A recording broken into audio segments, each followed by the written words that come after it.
Magandang gabi po sa inyo lahat mga amigo.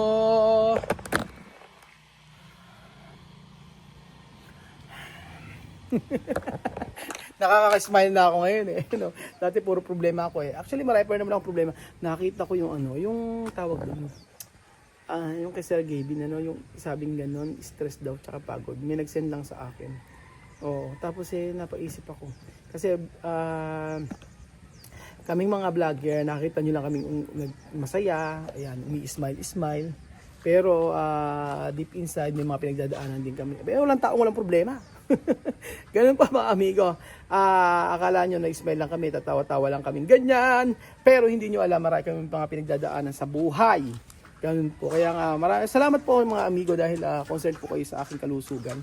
But anyway, tayo naman masaya naman sa tinatakbo nating buhay. Kasi may mga problema, suliranin. Kumusta ka naman? Okay ka naman? Ano sagot? Opo. Ayun, opo. Ano gusto mong regalo? Tote. Ano? Tote. Ano gusto mong regalo? Low. Ano? Toche? Toche. Gusto mo ng toche? Anong klaseng toche gusto mo? Malaki? Gano'ng kalaki? Gano'ng kalaki ng toche? Yung ano? Ano? Yung to. Ang ganyan kalaking toche. Ayun, tayo laro kayo ng tuchen. Maglalaro kayo ng tuchen. Ng toche. Oh. Laki yung button ko. Oo, ganun. Laki yung button. Let's go. High five na. Very good, very good, very good. Ayan po mga amigo, ngayong araw po ay nandito tayo sa pinapagawa nating bahay at syempre patapos naman na halos. Puro na patapos na halos. Pero totoo nga po mga amigo, this week na lang tapos na to. Pero meron pa rin naman kasing gagawin tulad ng mga cabinet tsaka yung mga kortina. So pinending ko muna itong mga ito. Gusto ko muna linisin lahat bago magpaayos dito, bago ito. Kasi ang gusto ko ay bago ikabit ang kortina tsaka yung sa mga may mga kabit pa kasi. Opo, na ikakabit. Kaso nga lang po, mag-wait muna tayo mga amigo. Ayun, balik tayo sa sabi ko po sa inyo yung ang dami yung hindi alam sa mga kagaya namin na nagbablog. Na may mga times talaga na halimbawa kagaya ko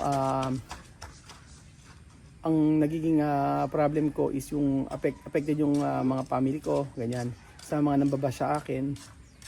Kaya sinasabi ko kay Lenden, kaya hindi ko inaano si ano, kaya sabi ko kay Lenden, ulit-ulit, yun lang laging pinag-aanohan namin na huwag siya magbabasa ng mga comment. Kasi yung mga comment na nananakit sa atin ay pwedeng dami account lang. So kung yun paniniwalaan, talagang sasakit ang ulo mo at magiging malungkot ka sa buhay mo.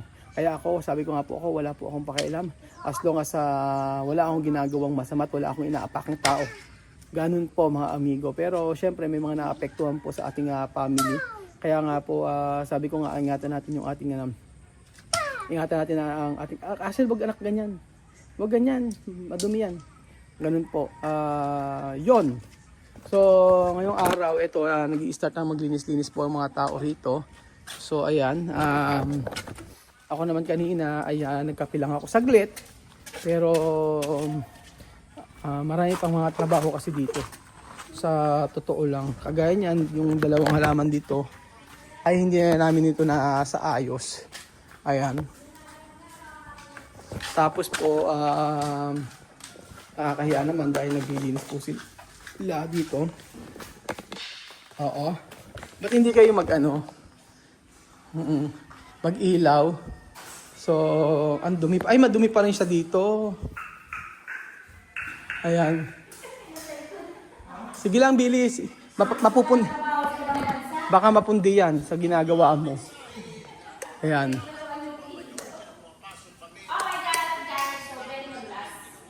Adulas siya na, huwag kayong mag-ano dyan. So, ito po si Ate Janet, na kung saan first time daw pumasok sa Walter. Totoo ba? O, etos lang yun. Bakit? Sa Walter Mart, first time pumasok? Bili naman nilinis mo. Tinatanong ko lang. Ano yung nalinis mo?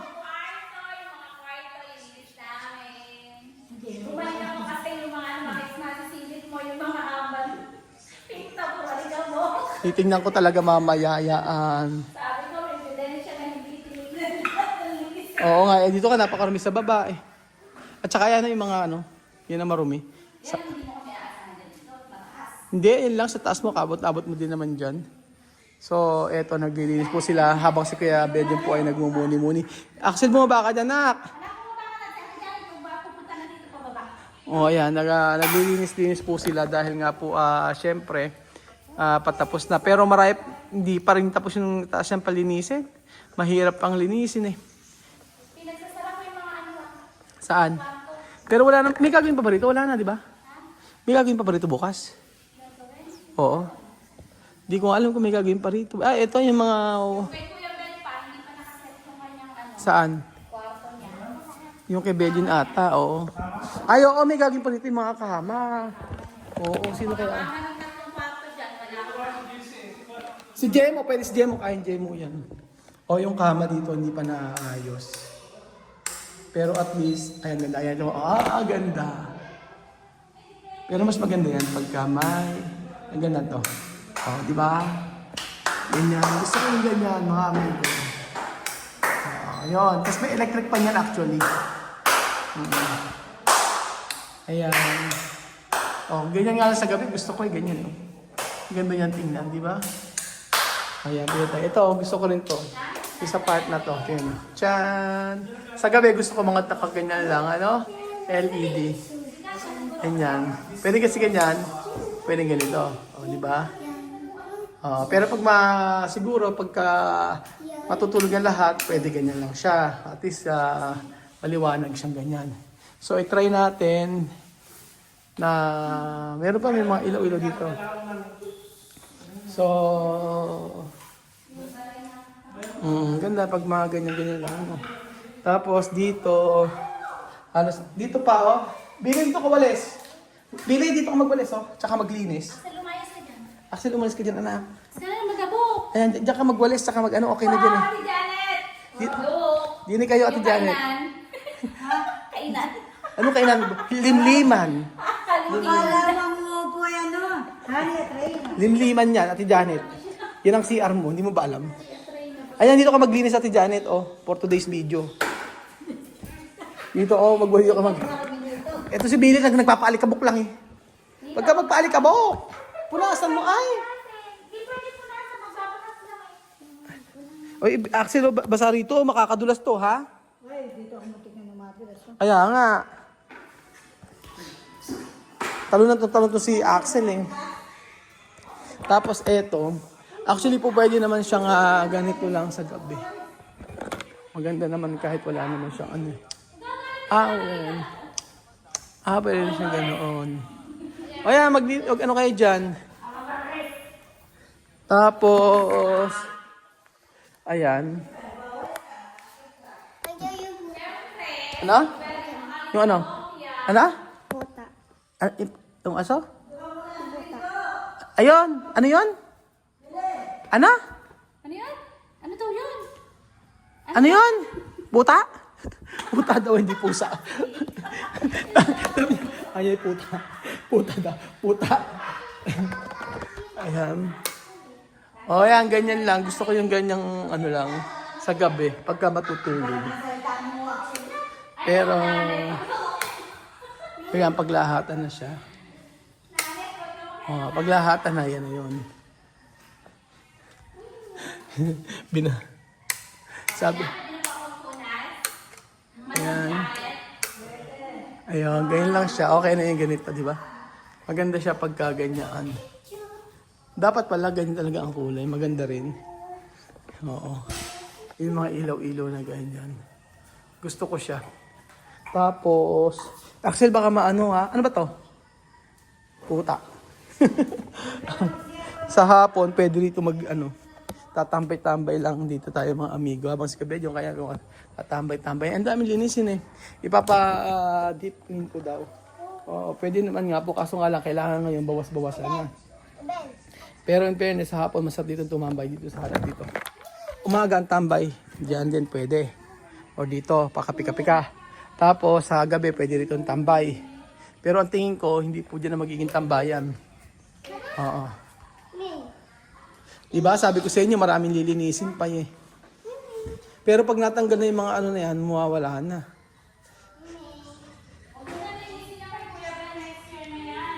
Yung mga CR nga kasi ayaw nyo maniwala eh. Ang dumi-dumi kaya. Parang araw-araw yata maraming lilinisin. Basta nalinis naman na lahat yan, okay na. So dito sa likod naman, pinalinis ko na rin to actually. Ang dami ko, may bibilin pala ako bukas. Ayan, di ba? Sa likod. Tapos dito. Dito rin pala yun. Saan yung kabila? Ito, wala pa to. Sa kabila. So, dito. Ayan. Ay, Axel! Ano ba ginagawa mo, anak? Huwag ka may kuryente, Huwag galit. Doon ka. Ano yung puta? So, dito. Papalinis na lang to. Kailangan mag-map. Ayan, ito may mga tapatakpan ko to. Tapos tingin mo, paano po hindi papa-deep clean? Tingin mo gano'ng chrome yan. Tapos dito, ayan. Ay, Axel, anak, mababasa, madudulas ka dyan. Doon ka. Ayan. Ayusin pa rito. Ito na lang yung problema. The rest, okay naman na. Tapos, sabi ko nga po sa inyo, naparami pang lilinisin dito. Naku, hindi pwede. Madudulas dito. Hindi dito basta-basta.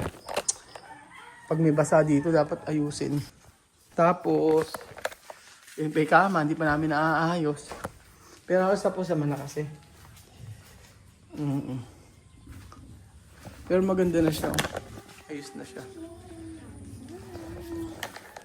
Ayusin na lang namin yung mga dapat ayusin. So, eto po mga amigo, ang gagawin natin. So, ang kailangan natin gawin mga amigo, maglinis na maglinis. Ngunit papaano maglilinis kung ganyang paggabi na.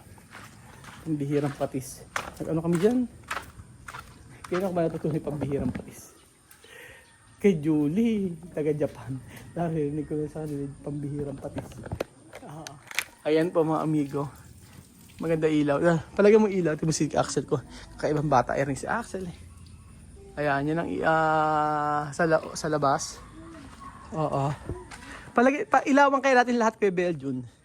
Para tingnan natin yung labas kung ano itsura pag gagabi. Yan ang nasa labas nandito. Tingnan ko yung Belgium, ilawan natin. Hindi pa, yung dito sa part na to. Pailawan natin lahat mga amigo kung anong itsura. Oo. Ayan, kabila. Ayan, ano pa? Wala na, ito ang dalawa, wala. Ayan. Sige. Ayan, okay. Nagaling ko yung Belgium. Sige pa. Ayan. Ito ka sa kabila, punta sa kwarto mo. Yung kabila, ito yun. Yung kabila hindi lalagyan. Ayun, Ayun. Ang hirap, ano? Ayan, lagyan. Pa. Ayan, galing ko kay Belgium. Tama, lahat na meron na. Sabay labasan lang, punta ka sa kwarto mo. Kasi yung sa kwarto mo, dito yun. Ayan. Galing, ba't ka kubisado mo? Okay, Diyos mio, okay, hirap na hirap. Ayan na, ang ganda pala niya sa gabi. Ang ganda niya.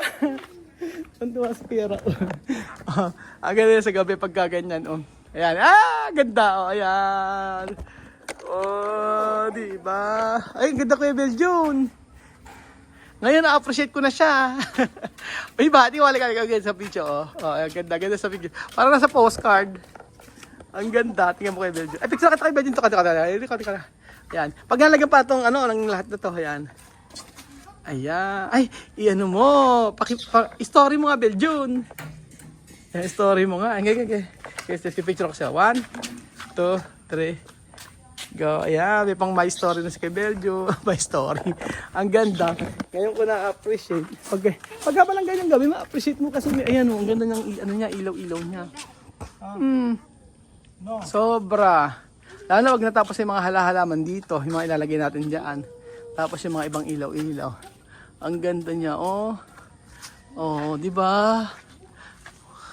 Dati sabi ko nga iba talaga nagagawa ng ilaw. Ang dami kong naubos sa mga ilaw-ilaw na yan. Ay, Billy, akala ko ba naglilinis ka? Pag wala ng camera. Huling-huli ka! Belinda! Huling-huli ka! Ayan po, huling-huli ginagawa ni Belinda sa ano. Huling-huli po ang ginagawa ni Belinda sa bahay. Pinamanduhan daw niya si Ate Janet. Samantalang dito nagkatrabaho si Ate Janet tsaka kay Billy. Taga-tupi ng damit. Axel, baka madulas ka dyan. Meron pa sa ilaw dyan. Saan? Oo, meron pa talaga sa dalawa na yun. Hindi na kasi malalagyan kasi ginilagyan nila ng canopy. Oo. So, sisindihan din natin yung ilaw dito. Ano? Oh, ayan na siya mga amigo.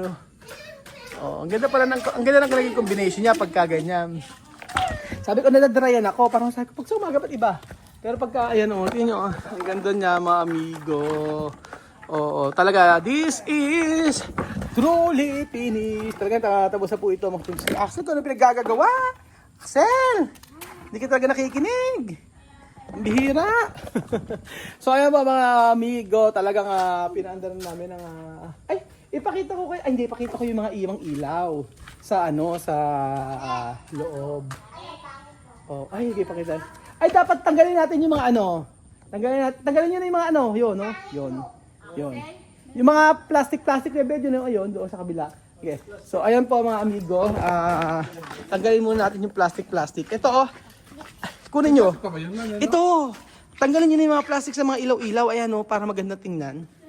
Ayan. Ayan. Si ate, ikaw. Oo. Ayun, yung may mga plastic, tanggalin mo na ay. Oo. Kunin mo yung hagdan. Ayan, kunin yung hagdan. O, di ba mga amigo, ang ganda niya siya. Lahat. Masisira ko yung Beljun, ang taba mo. Ang taba. Ay, ang bigat ko yung Beljun. Ang bigat ko yung Beljun. Eh, ako nga, ilang kilos ako eh. So, ayan po mga amigo. Ito na po, pagka may ilaw, yun ang ating bahay. So, sabi ko nga, right now ay natapos naman na. Kaya lang may mga ayusin pa. So, from ano, bank account. Ay, oh hindi. Yung mga ganitong yung mga ganito na ipagawa natin or mga igawa natin ng ganyan, hindi dapat panghinayangan. So, whether may natirang pera sa'yo, wala kang perang natira, or ano pa man, ang importante po ay nagawa mo ang gusto mo. Yun po ang mga amigo. Pero talaga sa totoo lang, ay naku po, hindi na ako makapagsalita. Pero, ay, hindi ko kasi na-expect na ganyan kalaki yung mauubos. Dahil nga po, iba po yung, kung nakakapanood ka ng mga reels yan, iba po yung expectation sa katotohanan ng buhay kapag ka nagpagawa ka. Nang una, pag una ka nagpagawa ka, ito yung pera mo, okay, wala tayong pera. Susunod, ay, okay. Tapos pagka tinayo na yung bahay, kunyari, una, nagpapatayo ka ng bahay, bili ka ng materyales, ay, okay. Tapos naka 1M ka, susunod, okay ba? Okay. Habang tumatagal-tagal yung bank account mo, numinipis ng uma-adjust ng 0-0 pababa, ganon. So hanggang sa gumagamit ka na ng credit card. Pero hindi ako nanghihinayang, bagkos natutuwa ako dahil natapos naman po. Kaya lang, syempre, kailangan nating tapusin ang ating mga obligasyon sa buhay. So habang buhay, dapat magtrabaho. Pero thank you so much po mga amigo dahil finally, natapos na po ang ating bahay. Ayan, tapos na talaga siya. Lilinisin na lang po mga amigo, lalagay ang kama at lalagay yung kama kasi hindi pa tapos, tapos yung mga cabinet at yung kutina. That's it. Tapos na po mga amigo. So thank you so much po. At yung pagmamahal nyo sa akin, ito na po ang bunga mga amigo. So thank you so much po. At God bless po mga kababayan ko. Finally, dating pangarap ngayon ay natupad na. Salamat po. I pray na kung ano man desire ng puso nyo ay makakamit din po in God's perfect time. So lagi kayong maniwala sa salita ng Lord. Sabi nga gano'n sa Jeremiah 29:11, "For I know the plans I have for you, plans to prosper you, not to harm you, plans to give you hope in a future." So yun ang aking life verse mga amigo, na maganda ang plano ng Panginoon sa buhay natin. Maniwala ka lang, magtiwala at ikatiwala mo ang iyong buhay. At walang ibibigay sa iyo ang Diyos na pagsubok na hindi mo kayang lampasan. At lahat ng plano ng Lord sa buhay mo ay maganda. So wala ka dapat ika-stress sa buhay. Nakakapagod man, pero may Diyos na may Diyos na sumasama sa ating buhay. Salamat po mga amigo. Uli, isang pangarap na natutupad.